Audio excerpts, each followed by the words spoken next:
Ultimate units, otherwise known as ULT units. Should you be building them? Which one should you be building? I get asked these questions a lot on my videos, and finally, here is my video for you guys to answer that question. What's up, everybody? Fortexfiend here, and welcome to another video on SD Gundam G Generation Eternal. And in this video, I'm going to be giving you guys my ultimate beginner's guide for ULT units and which one you should consider building with the ones that are currently available. Now, there are some things that I want you guys to consider and know before moving forward with these ultimate, or otherwise known as ULT units.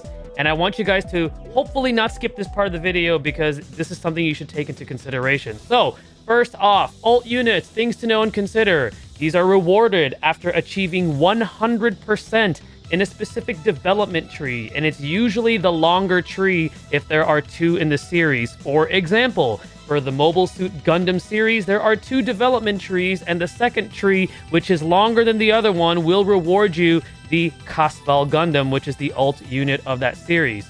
As of the game's launch until now, the only available series for ULT units are Mobile Suit Gundam, Zeta, Double Zeta, Seed, and Wing. Obviously, this will change as the game gets more content, but as of right now, upon the making of this video, those are the only series that have an ULT unit. So if you come back to this video in the future and you're wondering where the other ones are that are going to be added later in the game, well, be sure to look at the date of this video because it's going to be outdated then. The cost is enormous to develop these units. So the capital and resources is a lot. You need 4 million capital alone just to get one of those ULT units all the way to its final UR form, because they do start off at SSR, and then when you develop them to their first stage and second stage, it's a ton of resources. And let's not even consider the amount of resources and farming that you're going to need for that development tree just to unlock them. So it's going to take quite a while and some time and patience to be able to unlock these, despite the fact that these are free. You need to be able to clear at least 2 of the 3 available Expert Eternal Road stages for the final materials needed, because you do need 100 of them total in order to do that. And as of the game's launch, there are only enough Ultimate Development Material UR to upgrade 1 of the 5 ULT units to its final UR form. So just keep that in mind. Right now, you only have enough for 1, which is why I know a lot of people have been asking, well, which one do I want to upgrade to its final form? Other things you want to know is when developed into its UR form, the unit's levels will be retained. So for example, if you have level 90 Casval Gundam and you upgrade it or you develop it into its first UR form, it'll retain its levels, but when weapon skill levels are upgraded, those will not be carried over and will be reset to 1. You will get G points awarded to you as sort of a refund if you did upgrade your weapon skills prior. I did do a video on this, and I did caution not to do this in their first forms, just that way you don't waste the weapon upgrade skills. But this is the way that it works when you do that, because essentially you're developing them into a completely different unit, and it's eating up the old unit to give you another unit. It's pretty much the same as development, it's just it's a little bit different because of the type of units these are. ULT units cannot be limit broken because they are considered already fully limit broken when you get them to their final stage, which is why you cannot get dupes of them to limit break them. I don't know if this is going to change later down the line. It could, it maybe won't, but for now, they cannot be limit broken. ULT units all have a unique passive that grants them a 30% increase to attack and defense when fighting enemies of the specified series. This is designed as an option for specific Eternal Road stages that restricts you to specific series. And we'll get to that when I actually talk about the 5 available ULT units currently. And finally, ULT units at their UR rarity, unfortunately, do not have an EX weapon skill unlike traditional UR units. They're pretty much glorified prize units as I see. They're powerful, it's just they're still not as good as like an actual UR unit that you would pull from the gacha. So now that we know that, we're going to go ahead and take a look at our first ULT unit, which is going to be Casval's Gundam. Casval's Gundam is part of the Mobile Suit Gundam, and I believe that's Giren's Greed series. I think that's a manga or an OVA. You guys let me know in the comment section below. This is an attacker type unit. Its pros are its strongest weapon is 4 range with 5,760 power, up to 6,739 the farther you are from an enemy. It gets that 30% attack and defense increase if enemy units are of the Mobile Suit Gundam series. So if you're taking this unit to Mobile Suit Gundam Hard Eternal Road, or you'll be getting that bonus. And then it also has access to a shield mechanism, and its tags are UC series, Gundam, and Lightning Fast in terms of the tags that are noteworthy, depending on which UR supporter ships that you have. The cons of this unit: Mobile Suit Gundam already has plenty of fantastic URs. 2 of them are Striker Custom and Easy 8, which are attacker types, which I know a majority of players probably already have these units from all the pulls that we've all been doing. And a better, more economic attack options do exist with the MSG or Mobile Suit Gundam series, such as the free SSR G-Quux that we got. And the reason why I'd say it's more economic friendly is because, one, G-Quux was literally given to us, and it actually has very good performance if you have Machu as the pilot. So the question is, would I personally recommend to build Casval Gundam all the way to its final stage? The answer for me is absolutely not. No, unless you really think this unit is cool, and I actually think it looks really cool. I'm a big Char fan, and this thing has relations to Char. But despite that, I'm not building this thing because there are better options available. There are more economic-friendly options for your resources that are available. And I think, despite it having a decent range skill, there's just nothing noteworthy, honestly, about this particular mobile suit. It looks cool, but there's better options that are available to you, and it's best to save your resources until later down the line we could start building more of these alt units. The next one is going to be Zeta Gundam 3 P2 type. It has the series tags of Mobile Suit Zeta, I believe that's new translation, and then Gundam Evolve. I'm not too familiar with Gundam Evolve. I don't think we have anything content related to that yet, but you guys can let me know if I'm incorrect on that. Anyways, it is a supporter type unit. It's pros. It has access to a 25% special weapons damage up and taken and a 35% defense down debuffs. Both debuff weapon skills have good range. 4 range for the 25% special weapons damage up and 5 range for the 35% defense down. It gets that 30% attack and defense increase when you are fighting Mobile Suit Gundam Zeta series enemies. It also has a shield mechanism, and it can also transform. This is fantastic for Mobile Suit Zeta Eternal Road Hard, and because it is, to me, one of the harder stages, especially for free-to-play. I'm pretty sure there's some free-to-play players that can relate to that. I thought it was one of the harder ones, definitely, and Double Zeta is also the other hard one. So it's a great option to build if you have access to this unit. And it also has 10% attack and defense increase when its tension is super high or higher, and that comes from its passives. And its noteworthy tags are UC series, Gundam, and Saikamu tags. So look, its cons are, the only one that I could really think of, it's massively overshadowed by the newly released Gacha UR the O. And then if you have built up the free version of Zeta Gundam, which is also a supporter, you could more than likely just use that instead of using this thing and dumping a ton of resources.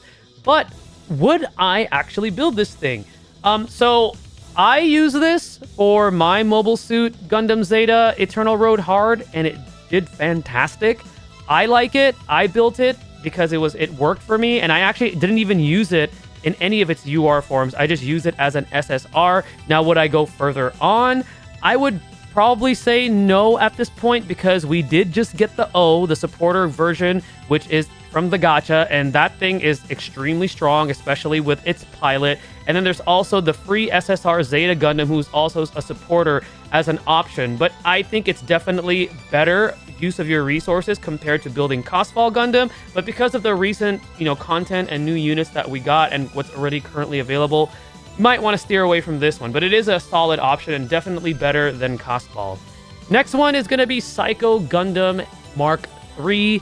This is part of the Mobile Suit Double Zeta series, and as well as Gundam the Battle Master, which, again, no content for that yet, but it does have that series. It is a durability type unit. Its pros are it has access to an AoE 25% attack down debuff and a 35% attack down single target debuff. It has a map attack option coming from that 25% attack down debuff.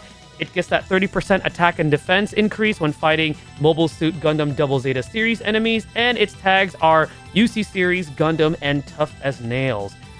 Its cons: so if you've built SSR Quinn Mantha, because it exists, it's a far better free-to-play option with less of a headache to build and much, much more resources saved.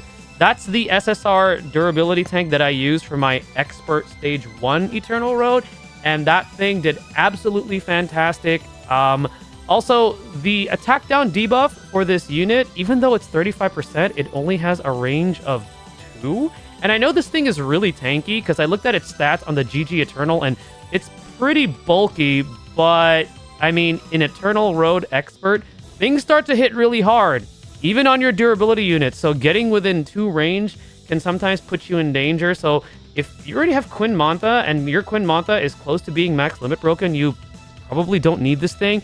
And also, for a durability type unit, it has no shield mechanism or any other damage mitigation despite being a durability type unit. It has really strong stats in defense and HP, but no other forms of durability or, damage mitigation options. So, would I build this thing? I'm going to say no. I wouldn't. I think Quinn Mantha is more than enough as a free-to-play option. I know we don't have any UR, Mobile Suit Double Zeta, durability units yet, but we have a free one that's easier to build. And this one, while it does have good debuffs, it does have a map attack. I don't like the range on its 35% attack down, and all in all, to me it's just way too many resources to use for this unit when there's something that's easier to build. So all in all, for me, I personally wouldn't recommend building this particular ult unit just yet. The next one we're going to take a look at is actually one of the newer ones released, which is Super Hyperion Gundam. This mobile suit is part of the Mobile Suit Gundam Seed, Seed Astray, and Seed X Astray. It is also a durability type unit. Its pros are it has access to a 3-range 25% attack down and a 4-range 35% mobility down. It has increased HP via its passives. Its HP is actually quite high. It has 2 forms of damage mitigation and shield mechanism and a 30% reduced range damage taken, which is fantastic. It gets that 30% attack and defense buff when fighting Mobile Suit Gundam Seed series enemies. So you know where to use this thing. Mobile Suit Gundam Seed, we recently had 2 stages released to us in the forms of Hard Mode, Eternal Road, and Expert. So fantastic unit to use there. And its tags are pretty good too. Alternative, Gundam, One-Shot Killer, and Seed, with Seed content being the most represented right now with what we've received. So very, very solid unit overall. So its cons, there's so many good Seed units, both coming from the Gacha and free. For example, the recently released UR Justice Gundam, which is part of the Gacha. The free SSR Providence Gundam, which is also a durability unit, is fantastic. And also the SSR Gacha Gundam Astray Red Frame Flight unit, if you were able to pull it, is also a solid option as well. So that could potentially deter you from building this thing, especially if you have UR Justice Gundam alone. You probably don't want to build this thing, but I would say this is probably one of the more useful ones amongst the 5 alt units that are currently available in the game. It's very tanky. It has 2 good debuffs. It has good HP, good mitigation, and very good tags attached to it, which makes it easier to team build depending on which warships you have available. So all in all, would I build this? If I didn't have UR Justice Gundam, I probably would have built this thing. Also, it looks super cool. But because I have Justice, I probably won't. And I have Justice on both my free-to-play and as well as my whale account. But if you don't have that, or if you need more tanks, you want something a bit more tanky than Providence Gundam, then this is probably a pretty solid unit to build. Definitely one of the more useful ones from the 5 alt units that are available. Okay, the last one is from Gundam Wing and also G Generation. This is Gundam Aquarius, and I actually really like this thing. It is a supporter type unit. Its pros are it has access to a 3-ranged 35% physical damage taken up and a 5-ranged 25% beam damage taken up debuff. So very flexible in terms of debuffs for increasing specific damage. It has increased max energy, giving it some longevity in using its skills and supporting, and also good mobility via its passives. It has a shield mechanism despite it being a supporter unit. 30% attack and defense increase when fighting Mobile Suit Gundam Wing series. There is a Mobile Suit Gundam Wing series hard mode stage in Eternal Road, and its noteworthy tags are Alternative, Gundam, One-Shot Killer, which I know there's a certain ship that this could work with, and G Generation. The reason why I mentioned G Generation is while it is a bit of a rarity right now, later on, if you decide to build this thing and G generation content does come out, you kind of are preparing ahead of time for something like that, which is why I mentioned that tag. Now its cons. Despite Gundam Wing series having no UR Gacha units yet, there are no UR Gacha for that series. A majority of the free SSR development units are all fantastic, such as the Tall Geese 2. So this makes Aquarius less desirable to build, because if you could already build those, then why would you need to build this, right? And also Gundam Wing Hard Eternal Road can easily be cleared with just 3 of the free units within the development tree. And I actually did that on my very first clear. I used Hyperion, I used Tall Geese 2, and I used Wing 0. And I just used proper positioning, drawing the enemy to me, and maximizing my range as much as possible. So you don't need this for Gundam Wing Eternal Road, but it is still a very solid supporter. And as you could see, especially with Eternal Road, you can take this thing, for example, to the alternative one, which is stage 2. If you like build up damage, or like you combine damage from like your support units and your attacker, it's a lot of damage, and it's really, really cool to see. And I think that this particular ult unit is definitely one of the more useful ones to build. Would I build it? Now, taking my bias into consideration, because I actually really enjoy Gundam Wing, I would actually build this thing. I think it looks cool. No bias aside, if you've already built up, like, for example, Wing 0 is a fantastic supporter unit, maybe you don't need to build this thing. But if you want more support, it's definitely a fantastic mobile suit to build for an ult unit. Good tags, shield mechanism, very good debuffs with good range. I think overall it's a very, very solid unit. And it's probably going to be my #1 pick for which ultimate unit currently, upon the making of this video, you should consider to build. So hopefully I answered that question for you guys. Again, if you are free to play, while these are free to play options, just understand that getting these units to their final form, is what I like to call it, it will take time. It's something that I don't recommend you rush, especially because we do have an AP system, and you don't want to be spending all your diamonds on AP just to try to get one of the ult units. If you already have access to like a gacha unit of that series, that's a UR, for example, or even some of the free SSRs, then I would probably recommend you still hold on to those resources, so that way you could start building, and later, as we get more content and as we get access to some of these rare materials, then we could start building these more. But hopefully this video helps you guys out. Hopefully I answered that question that I was getting in a lot of my videos about ult units, because I know that when people see that and they see that they can become URs, everybody gets excited because they're like, oh, free URs, right? But there's a caveat to it, and hopefully this video was able to point that out. Thank you guys again for watching. Stay tuned for the next video, and stay blessed, everybody.